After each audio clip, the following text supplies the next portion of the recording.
বিসমিল্লাহির রহমানির রহিম।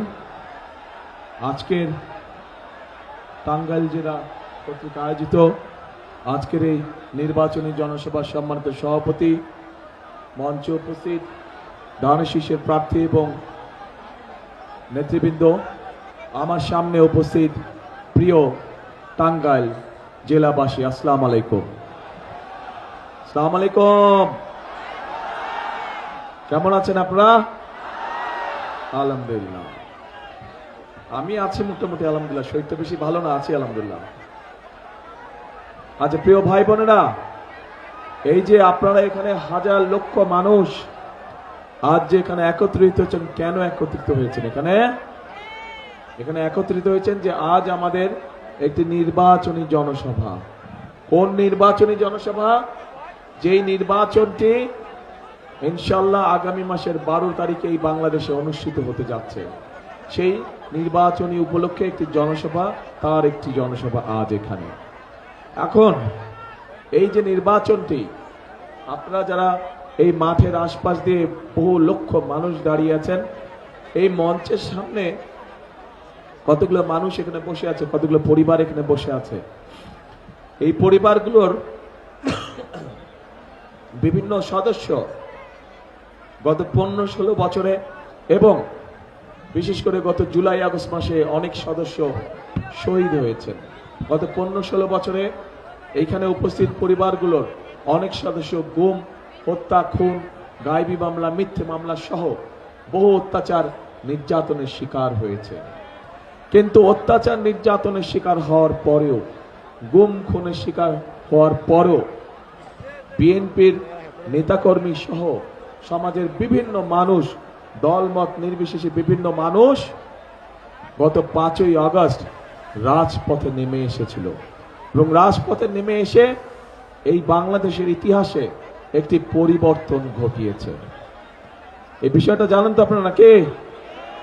ধারণা আছে? অবশ্যই আছে, কারণ এই পরিবর্তনটি বাংলাদেশের ইতিহাস সাথে ওতপ্রোতভাবে সম্পর্কিত। এখন প্রিয় ভাই বোনেরা, সেই পরিবর্তনের অংশ হিসেবেই যে এই যে পরিবর্তনটি হয়েছে, এই যে যেই মানুষগুলো আমাদের বহু লোক, হাজারো নেতাকর্মী সহ অন্য রাজনৈতিক দল সহ বিভিন্ন রাজনীতি করেন এমন মানুষও গুম খুনের শিকার হয়েছে, নির্যাতনের শিকার হয়েছে। কিন্তু এই মানুষগুলো কিসের জন্য যুদ্ধ করেছিল, সংগ্রাম করেছিল? এই মানুষগুলো সংগ্রাম করেছিল এই যে এখানে হাজার লক্ষ মানুষ আপনারা একত্রিত হয়েছেন, যারা সাধারণ মানুষ হিসেবে পরিচিত, যাদের ভোটের অধিকার গত 16 বছর যাবৎ কেড়ে নেওয়া হয়েছিল, কথা বলার অধিকার কেড়ে নেওয়া হয়েছিল, অর্থনৈতিক স্বাধীনতার অধিকার কেড়ে নেওয়া হয়েছিল। সেই অধিকারকে বাস্তবে রূপ দেওয়ার জন্য ওই মানুষগুলো তাদের জীবনকে উৎসর্গ করেছিল।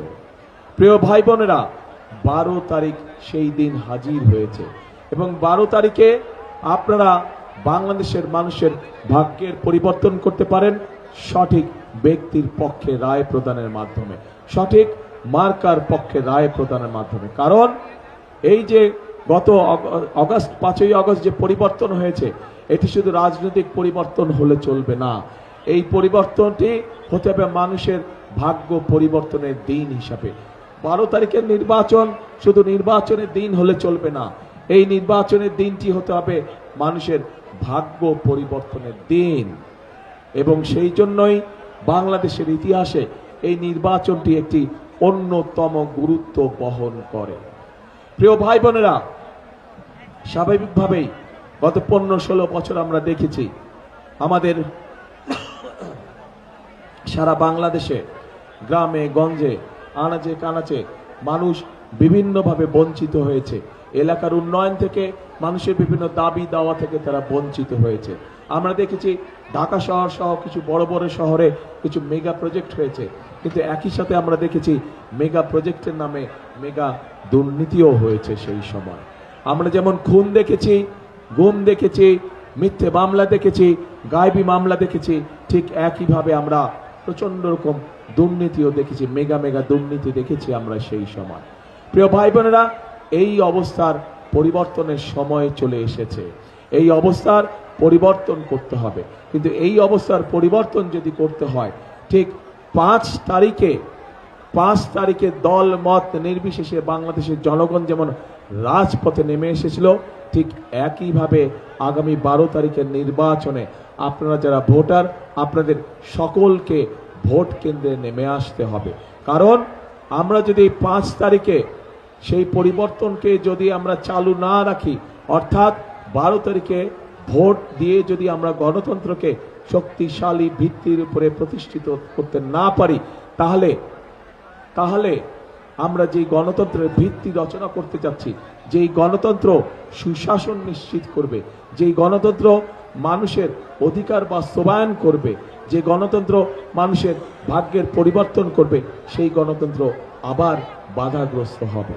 সেই গণতন্ত্র যদি বাধাগ্রস্ত না হয়, 12 তারিখের নির্বাচনের মাধ্যমে যাতে গণতন্ত্র প্রতিষ্ঠিত করা যায়, জনগণের নিকট জবাবদিহিমূলক সরকার প্রতিষ্ঠিত করা যায়, তার জন্য জনগণকেই সামনে এগিয়ে আসতে হবে। কারণ এই বাংলাদেশ কিভাবে চলবে, কিভাবে চলবে না, বাংলাদেশে কি হবে হবে না, তার সিদ্ধান্ত নেবার মালিক এই দেশের জনগণ। কারণ এই দেশের মালিকই হচ্ছে এই দেশের জনগণ।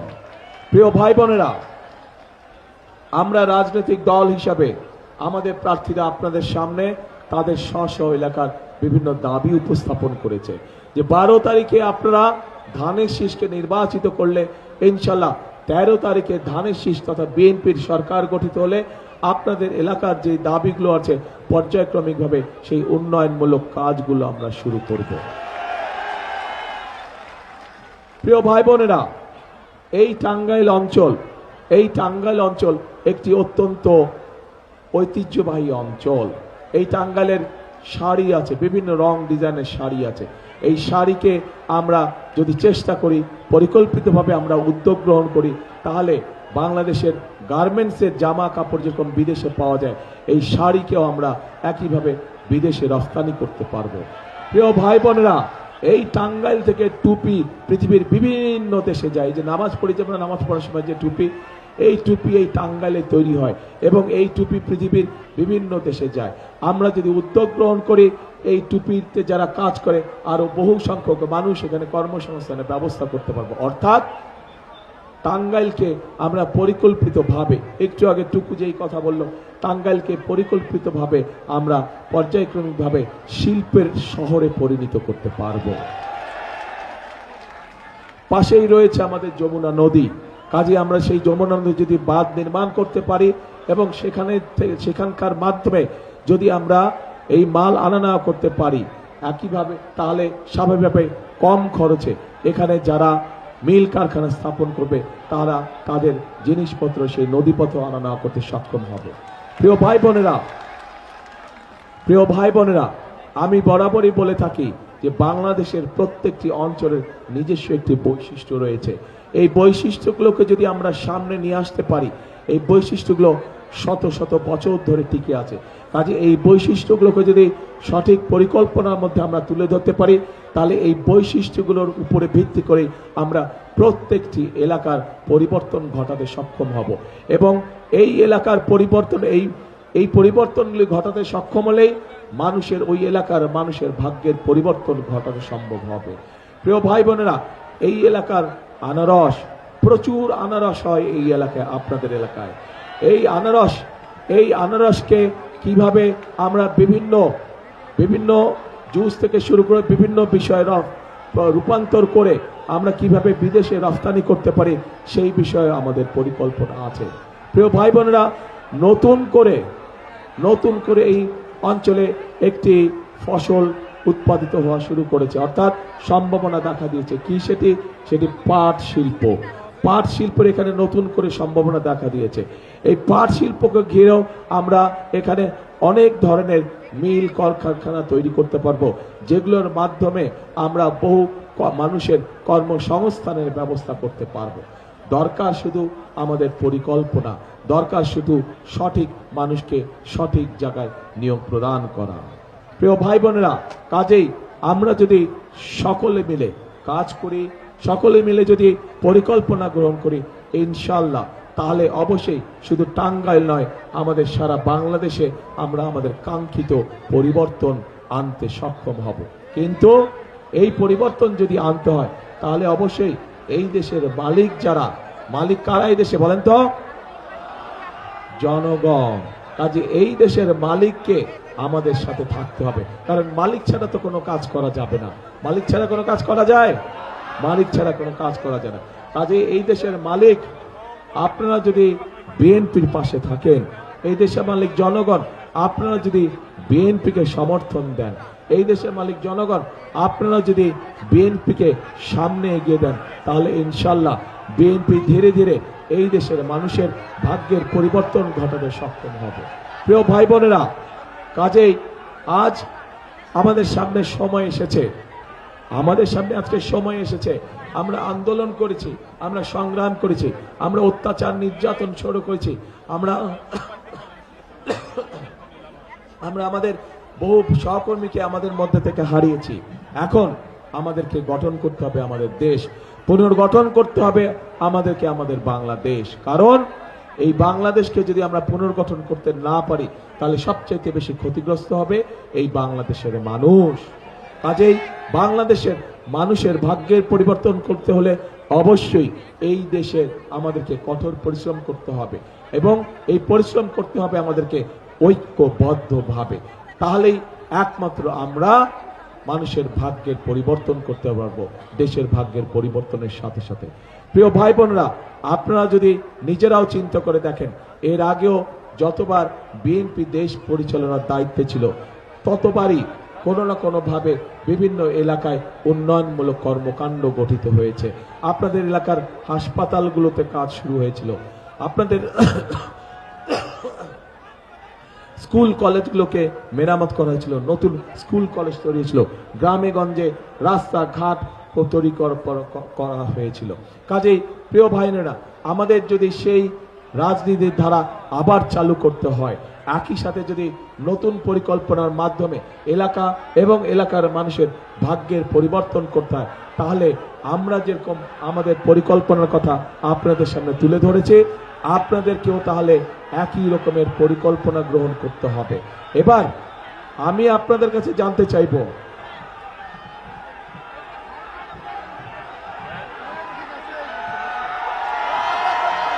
এবার মন দিয়ে কথা শুনতে হবে আমার। এতক্ষণ আমার কথা শুনেছেন আপনারা? আচ্ছা, এখন আমি আপনাদের কাছে জানতে চাইব, এই যে আমি কথা বললাম আমি কিভাবে কি করতে চাই, আগামী দিনে ইনশাল্লাহ বিএনপি সরকার গঠন করলে আমরা কিভাবে কি করতে চাই, কয়েকটি কিছু কথা আপনাদের সামনে তুলে ধরেছি। এর মধ্যে আরো কিছু বিষয় আছে, যেমন এর মধ্যে নিশ্চয়ই আপনারা শুনেছেন যে আমরা এই দেশের মা বোনদেরকে স্বাবলম্বী হওয়ার জন্য আমরা তাদের কাছে ফ্যামিলি কার্ড তুলে দিতে চাই। এই দেশের কৃষক ভাইদেরকে স্বাবলম্বী করার জন্য আমরা কৃষক ভাইদের হাতে কৃষি কার্ড তুলে দিতে চাই। এই দেশের কৃষক ভাইদেরকে সহযোগিতা করার জন্য এই মুহূর্তে 10,000 টাকা পর্যন্ত যাদের কৃষি লোন আছে, ইনশাল্লাহ 13 তারিখে বিএনপি সরকার গঠন করলে 10,000 টাকা পর্যন্ত কৃষি লোন আমরা সুদ সহ মওকুফ করে দিতে চাই। আমরা শুধু এই কাজগুলো নয়, এই কাজগুলোর পাশাপাশি আমরা মানুষের ঘরে ঘরে, বিশেষ করে মা বোন এবং শিশুরা যাতে ছোটখাটো অসুখ বিসুখের চিকিৎসা ঘরে বসে করতে পারে, সেই জন্য আমরা ধীরে ধীরে তাদের দোরগোড়ায় চিকিৎসা সেবা পৌঁছে দিতে চাই। একই সাথে আমরা আরেক শ্রেণীর মানুষের জন্য ব্যবস্থা করতে চাই, সম্মানের ব্যবস্থা করতে চাই। এই বাংলাদেশে আমাদের এই সমাজে আমাদের মসজিদ মক্তবের খতিব সাহেবরা আছেন, ইমাম সাহেবরা আছেন, মুয়াজ্জিন সাহেবরা আছেন, এর বাইরেও অন্য ধর্মেরও যারা বিভিন্ন ধর্মীয় ব্যক্তি আছেন, ধর্মীয় গুরু আছেন, এই সকল মানুষদের কাছে আমরা তাদেরকে সরকারের পক্ষ থেকে প্রতি মাসে সহযোগিতা একটি সম্মানের ব্যবস্থা করতে চাই।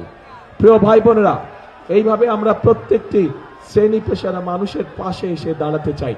এই হচ্ছে আমাদের সংক্ষেপে পরিকল্পনা। আমরা আগামী দিনে কিভাবে, এ ভাই স্লোগান পরে দাও না ভাই, স্লোগান পরে দাও। এই স্লোগান যে দিচ্ছে এই হচ্ছে গুপ্ত, মিটিং ডিস্টার্ব করার জন্য এসছে গুপ্ত। হ্যাঁ দেখতে চায়, দেখেছ? ঠিক আছে। তো এখন এই জন্য আমি বলেছি ভাই, আমার পরিকল্পনা দেশ কিভাবে গঠন হবে সেই পরিকল্পনার কথা আপনাদের সামনে তুলে ধরেছি। হইচই করলে কথা বলবো না ভাই, হইচই করলে কথা বলা যায় না, আজ চুপ শান্ত হতে হবে। আমরা কিভাবে দেশ পরিচালনা করতে চাই সেই কথা আপনাদের সামনে সংক্ষেপে আমি তুলে ধরেছি। কারণ আমাদের হাতে পরিকল্পনা রয়েছে, যেই পরিকল্পনার মাধ্যমে আমরা এই দেশের মানুষের ভাগ্যের পরিবর্তন ঘটেছে। কিন্তু কিন্তু কিন্তু একটি রয়ে গেছে বড় কিন্তু। সেই কিন্তুটি হচ্ছে ওই যে জিজ্ঞেস করলাম আপনাদের পরিকল্পনা কি, জনগণের পরিকল্পনা? আমাদের পরিকল্পনা তো বললাম, আপনাদের পরিকল্পনা কে? বুঝি না কিচ্ছু বুঝি না। ধানের শেষ কে? ধানের শেষ কে ভাই? ধানের শেষ আপনাদের পরিকল্পনা? ইনশাআল্লাহ ইনশাআল্লাহ। ওই যে পিছনে মানুষগুলো আপনাদের পরিকল্পনা কে? ধানের শেষ? ইনশাআল্লাহ ইনশাআল্লাহ। তাহলে প্রিয় ভাই বোনেরা, আমিও আস্তে আস্তে আস্তে দাঁড়া ভাই, এত ইমোশনাল হলে চলবে না তো। ইমোশনকে কন্ট্রোল করতে হবে, এত ইমোশনাল হলে চলবে না। বসেন একটু ধীর হয়ে বসেন, শান্ত হয়ে বসেন। প্রিয় ভাই বোনেরা, বিষয় হচ্ছে আমাদেরকে যেই মানুষগুলো তাদের জীবনের মূল্য দিয়ে আমাদেরকে আজকে স্বাধীন করে দিয়ে গেছে, যেই মানুষগুলো তাদের জীবন উৎসর্গ করে আমাদেরকে আজকে কথা বলার সুযোগ দিয়ে গেছে, যেই মানুষগুলো তাদের জীবন উৎসর্গ করে আজ আমাদেরকে এমন একটি পরিবেশ দিয়ে গেছে যেখানে আমরা দেশ গড়ার কাজ শুরু করতে পারবো। কাজেই আমাদেরকে অবশ্যই খুব সতর্ক এবং সঠিকভাবে এই সময়কে ব্যবহার করতে হবে, যাতে করে আবার কেউ এসে বাংলাদেশের মানুষের ভোটের অধিকারকে কেড়ে নিতে না পারে, বাংলাদেশের মানুষের কথা বলার অধিকার কেড়ে নিতে না পারে। প্রিয় ভাই বোনেরা, আগামী দিন হচ্ছে দেশ গড়ার দিন, আগামী দিন হচ্ছে দেশ গড়ার রাজনীতি, আগামী দিন হচ্ছে মানুষের ভাগ্য বদল করার দিন, আগামী দিন হচ্ছে মানুষের শুভ দিন শুরু হবে আগামী দিন। কাজেই আমরা যদি সকলে ঐক্যবদ্ধ থাকি, আমরা যদি সকলে সতর্ক থাকি, তাহলে আমাদের এই অধিকার কেউ কেড়ে নিতে পারবে না ইনশাআল্লাহ। প্রিয় ভাই বোনেরা, সেজন্যই আপনাদের সকলের কাছে আমার আহ্বান থাকবে যে এখনো কোন মহল চেষ্টা করছে যে কিভাবে ভোটকে বিভিন্নভাবে বাধাগ্রস্ত করা যায়। তাদের বিভিন্ন লোকজন গিয়ে, বিশেষ করে যারা মা বোন আছে তাদেরকে গিয়ে বিভিন্নভাবে তাদের ওই এনআইডি নাম্বার নেওয়ার চেষ্টা করছে, তাদের বিকাশ নাম্বার নেওয়ার চেষ্টা করছে, এইভাবে করে তাদেরকে বিভ্রান্ত করার চেষ্টা করছে। আপনারা যারা মা বোনরা আজকে এখানে উপস্থিত আছেন, ভাইয়েরা যারা উপস্থিত আছেন, আপনারা আপনাদের ঘরে গিয়ে এরকম যদি কোনো ঘটনা হয়ে থাকে সেই ব্যাপারে মা বোনদেরকে আপনারা সতর্ক করবেন, আপনারা মুরব্বীদেরকে সতর্ক করবেন যে যারা ভোটের আগে এইসব অনৈতিক কাজ করতে পারে, তারা যদি সুযোগ পায় কিভাবে তারা দেশকে বিক্রি করে দিবে, এই বিষয়ে তাদেরকে সতর্ক করতে হবে। প্রিয় ভাই বোনরা, এইবার কিন্তু ভোটের দিন যে শুধু ভোট দিতে যাব বলে ধীরে সুস্থে যাব তা করলে কিন্তু ক্ষতির সম্মুখীন হতে হবে। আমাদেরকে ভোট দেওয়ার প্রস্তুতি গ্রহণ করতে হবে। ভোট দিতে যে যাবেন সকালবেলায় ভোট কেন্দ্রে, এটার প্রস্তুতি গ্রহণ করতে হবে আগের দিন থেকে এই প্রস্তুতি গ্রহণ করতে হবে, যাতে আপনার ভোটে অন্য কেউ আপনার নাম দিয়ে সিল মেরে না আসতে পারে। এই ব্যাপারে সতর্ক থাকতে হবে এবং যার যার এলাকার ভোট কেন্দ্র, সেই ভোট কেন্দ্রে আপনাদের সতর্ক দৃষ্টি রাখতে হবে, যাতে যারা যারা ভোট দিতে চাচ্ছে, যারা যারা ভোটার, অবশ্যই তাদের ভোট দেবার অধিকার আছে, কিন্তু সঠিক লোকটা ভোট দিচ্ছে নাকি অন্য কোনো এলাকা থেকে এসে তার নাম দিয়ে কেউ ভোট দিচ্ছে, এই ব্যাপারে আপনাদেরকে সতর্ক থাকতে হবে। আমরা স্বৈরাচারের সময় দেখেছিলাম, বিশেষ করে মা বোনদের যেই ভোটের কেন্দ্র থাকে সেখানে আমরা দেখেছিলাম যে মা বোনদের লাইন থাকে, কিন্তু সেই লাইন আর এগোয় না, আধা ঘন্টা হয়ে যায়, 1 ঘন্টা হয়ে যায়, 1.5 ঘন্টা হয়ে যায়, লাইন ওই জায়গায় থাকে, কিন্তু দূরের থেকে দেখলে মানে আহা কি সুন্দর, কত বড় লাইন, কত মানুষ ভোট দিচ্ছে। কাজেই এই ব্যাপারে আপনাদেরকে সতর্ক থাকতে হবে। ভোটার অবশ্যই ভোট দিবে যার যার ভোট কেন্দ্রে, কিন্তু সতর্ক থাকতে হবে যে সেই ভোট কেন্দ্রে যে ভোট দিচ্ছে সে সত্যিকার ভাবে সেই ভোট কেন্দ্রের ভোটার কিনা। বিশেষ করে মা বোনরা এই পাশে আছেন, আপনাদেরকে এই দায়িত্বটা বেশি করে পালন করতে হবে। প্রিয় ভাই বোনেরা, ভোটের দিন সকাল সকাল যেতে হবে আপনাদেরকে, পারবেন? আপনার সারা জীবনের যে রাজনৈতিক অধিকার সেটিকে যদি প্রতিষ্ঠিত করতে হয়, একদিন আপনাকে সকাল সকাল একটু বের হতে হবে, একদিন আপনাকে একটু সকাল সকাল কষ্ট করে ভোট কেন্দ্রে যেতে হবে। যে সকল মুসলমান ভাইরা আছে তারা দরকার হলে ভোট যার যার স্ব ভোট কেন্দ্রের সামনে গিয়ে জামাত আদায় করবেন। অন্য ধর্মের ভাই বোন যারা আছেন তাদেরকে আপনারা দরকার হলে সাথে নিয়ে যাবেন, তারা ওখানে গিয়ে তাদের যে সকালের যে ধর্মীয় যেগুলো অনুশাসন থাকে সেগুলো তারা দরকার হলে সেখানে পালন করলেন। কিন্তু ভোট দেওয়া যখন শুরু হবে সাথে সাথে তার আগে সুন্দর করে লাইন দিয়ে দাঁড়িয়ে যাবেন, যাতে ভোট কেন্দ্রের কাজ শুরু হওয়া মাত্রই আপনারা সুন্দরভাবে ভোট দিতে কাজ শুরু করতে পারেন। এবং শুধু ভোট দিয়ে চলে আসলেই হবে না, ভোট দিয়ে চলে আসলে হবে না, কি করতে হবে? হ্যাঁ, চুলায় যখন ভাত চড়ান, ভাত চড়ে গিয়ে বাড়ি চলে যান, বাইরে চলে যান, তা তো করেন না। দেখেন না একটু পরপর এসে টিপে টিপে যে ভাত হইল কিনা। কাজে বুঝে শুনে আসতে হবে, ভোট যে যাতে অন্যদিকে না চলে যায়। বাক্স দেখাবে খালি আর দিবে ভরা, আবার দেখাবে ভরা দিবে খালি, এইসব চলবে না, এই ব্যাপারে সতর্ক থাকতে হবে। 2008 সালে আমরা দেখেছি যে বাক্সের ম্যাজিক দেখানো হয়েছিল, করে রেজাল্ট পাল্টে দিয়েছে। এবার যাতে করতে না পারে এই ব্যাপারে আপনাদেরকে সতর্ক থাকতে হবে, ঠিক আছে প্রিয় ভাই বোনেরা?